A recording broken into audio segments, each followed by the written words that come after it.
Between September and November of 1929, the stock market crash erased a staggering $30 billion in paper wealth, an event forever etched into the collective memory of financial history.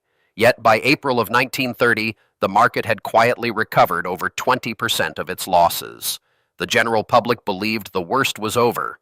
Prominent business leaders confidently predicted a swift return to uninterrupted prosperity. But beneath this surface-level optimism, a far more insidious economic contagion was already spreading through the foundational architecture of the United States. The legendary crash on Wall Street was merely the trigger, a visible symptom of a deeper malaise, rather than the loaded weapon that would ultimately devastate the global economy.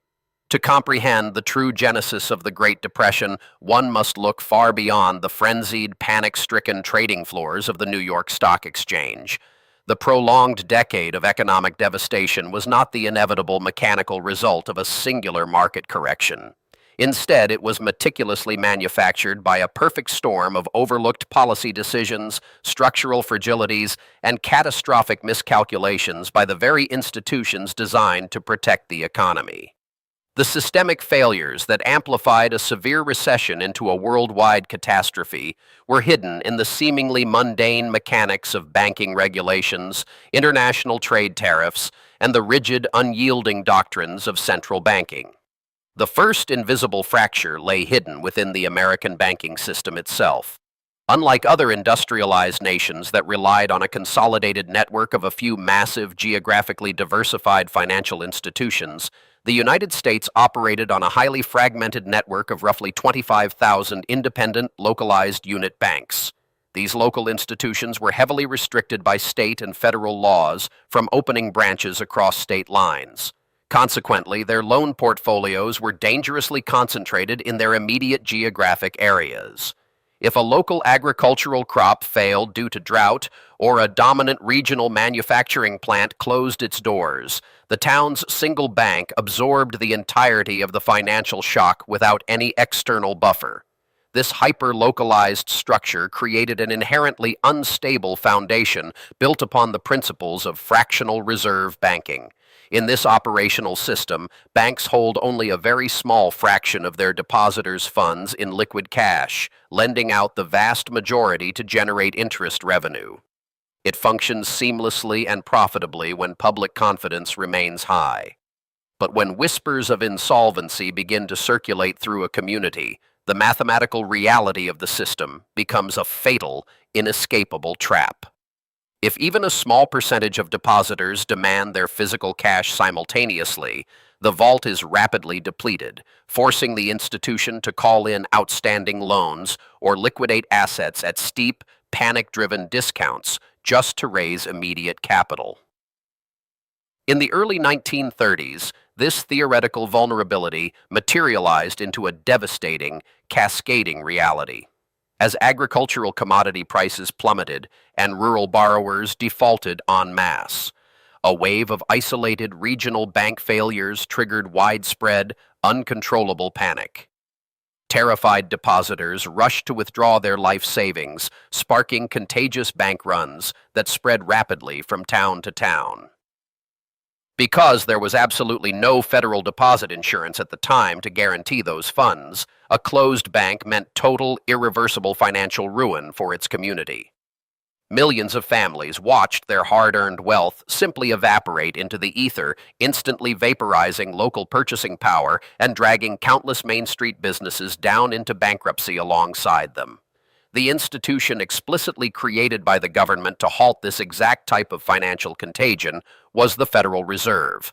Established in 1913 after a previous severe banking panic, the central bank was explicitly designed to act as the ultimate lender of last resort, tasked with injecting emergency liquidity into solvent but illiquid banks facing sudden withdrawal demands. Yet, as the commercial banking system collapsed inward upon itself, the Federal Reserve remained shockingly, paralyzingly passive. Policymakers at the time were bound by a rigid, ideological adherence to the real bills doctrine, a prevailing economic theory dictating that the money supply should only expand in direct tandem with actual, observable commercial activity.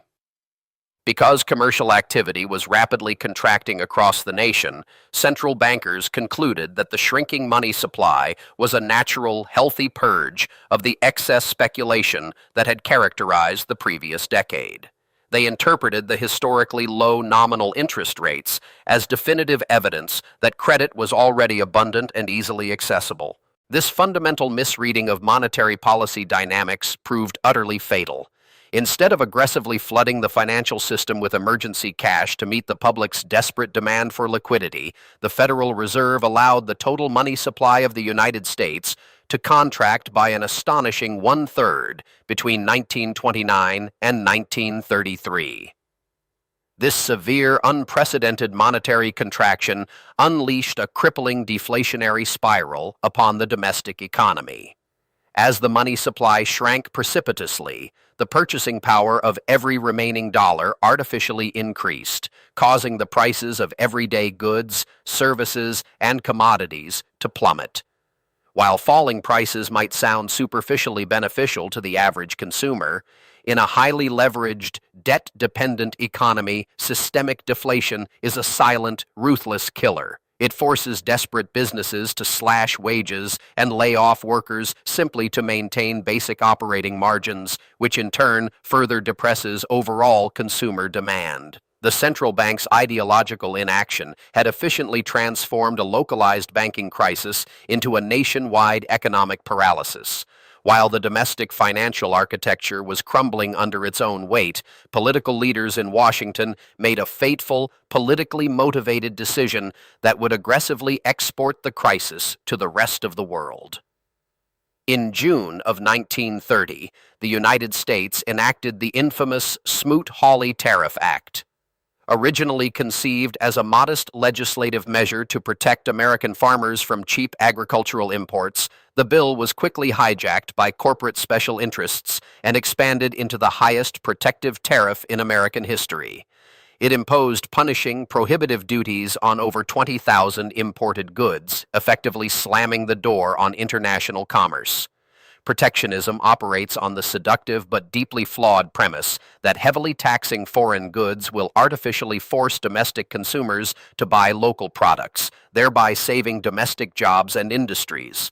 However, international trade is never a one-way street. It is a highly interconnected, fragile loop of foreign exchange and mutual reliance. By effectively locking foreign businesses out of the lucrative American consumer market, the Smoot-Hawley Tariff deprived those sovereign nations of the vital U.S. dollar they desperately needed to repay their massive World War I debts and to purchase American exports in return. The global response to this legislative overreach was immediate, coordinated, and devastating. Viewing the tariffs as an aggressive act of economic warfare, major international trading partners swiftly retaliated with their own steep punitive duties on American manufactured products. The intricately woven web of global commerce rapidly fractured into isolated, hostile, and highly inefficient trading blocs. American agricultural exports, already suffering deeply from systemic overproduction and collapsing prices, lost their crucial international markets almost overnight. Between 1929 and 1933, the total volume of global trade plummeted by roughly two-thirds, choking off a vital avenue for economic recovery and guaranteeing that the Depression would be a worldwide phenomenon. Compounding this catastrophic collapse in global trade was the rigid, unforgiving architecture of the international monetary system itself.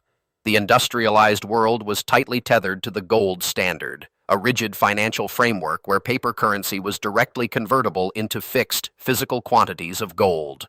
This inflexible system required countries running international trade deficits to physically ship their gold reserves to countries running trade surpluses. To prevent their precious gold reserves from completely draining away, central banks in deficit nations were systematically forced to raise their domestic interest rates, deliberately slowing their own economies to reduce the public consumption of imported goods. The gold standard acted as an unyielding transmission belt, mechanically transferring severe economic contraction from one sovereign nation to another without friction. When the United States and France began aggressively hoarding physical gold in the late 1920s, they forced central banks throughout Europe to drastically tighten their own monetary policies just to protect their rapidly shrinking national reserves. These golden fetters completely prevented governments from pursuing the expansionary, stimulative policies desperately needed to combat soaring domestic unemployment. The unwavering commitment to maintaining the illusion of the gold standard forced policymakers to prioritize the abstract stability of their currency over the actual survival of their domestic economies. As these catastrophic domestic and international failures converged, they triggered a terrifying phenomenon that the prominent economist Irving Fisher would later identify and define as debt deflation. Fisher argued persuasively that the true existential danger of the crisis lay in the lethal, compounding interaction between historically high levels of private debt and rapidly falling consumer prices. During the debt-fueled boom of the Roaring Twenties, consumers and corporations alike had borrowed heavily to finance everything from new consumer automobiles to massive industrial factory expansions, operating on the universally accepted assumption that incomes and corporate revenues would continue to rise indefinitely. When the deflationary spiral firmly took hold of the economy, the nominal stated value of those outstanding debts remained permanently fixed, but the vital revenues and wages required to actually service them collapsed entirely. A rural farmer who borrowed $1,000 when wheat was selling at $2 a bushel suddenly found that exact same debt twice as burdensome when wheat prices dropped to $1. To avoid imminent default and foreclosure, desperate debtors engaged in widespread distress selling, liquidating their physical assets at extreme fire sale prices.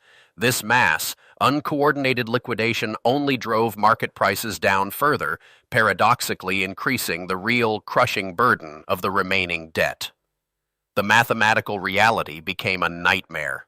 The more debtors paid, the more they actually owed in real terms. This vicious, self-perpetuating cycle of liquidation and severe deflation systematically hollowed out the American economy from the inside out. It was not the sudden loss of speculative paper wealth in the stock market that caused endless breadlines to form and massive industrial factories to permanently shutter. It was the complete systemic collapse of the foundational credit system, the deliberate strangulation of the national money supply, and the politically motivated destruction of international trade. The initial market shock of 1929 was merely the spark. The rigid ideologies and structural flaws of the era provided the explosive oxygen and the fuel. The painful, protracted anatomy of this unparalleled crisis forced a fundamental, permanent reckoning in global economic thought. The stark realization that free markets do not always naturally self-correct, and that systemic, unmanaged panics can permanently destroy a nation's productive capacity, violently birthed the modern era of financial regulation. The necessary creation of federal deposit insurance, the eventual abandonment of the strict unforgiving gold standard, and the modern mandate for central banks to actively manage both employment and inflation were all direct, hard-learned reactions to the catastrophic policy failures of the early 1930s. The complex architecture of modern global finance was forged directly in the burning crucible of this prolonged devastation. The enduring legacy of the Great Depression serves as a permanent, sobering testament to the extreme fragility of complex, interconnected economic systems. It reveals that the most dangerous threats to global prosperity often do not originate from spectacular, headline-grabbing market crashes, but from the quiet, bureaucratic adherence to fundamentally flawed doctrines. When the powerful institutions tasked with safeguarding the financial system fail to recognize the shifting underlying mechanics of the economy, their very inaction can weaponize a routine cyclical downturn into a generational catastrophe. The true matrix of economic power lies not just in the visible accumulation of wealth, but in the invisible, systemic rules and policies that silently govern its flow.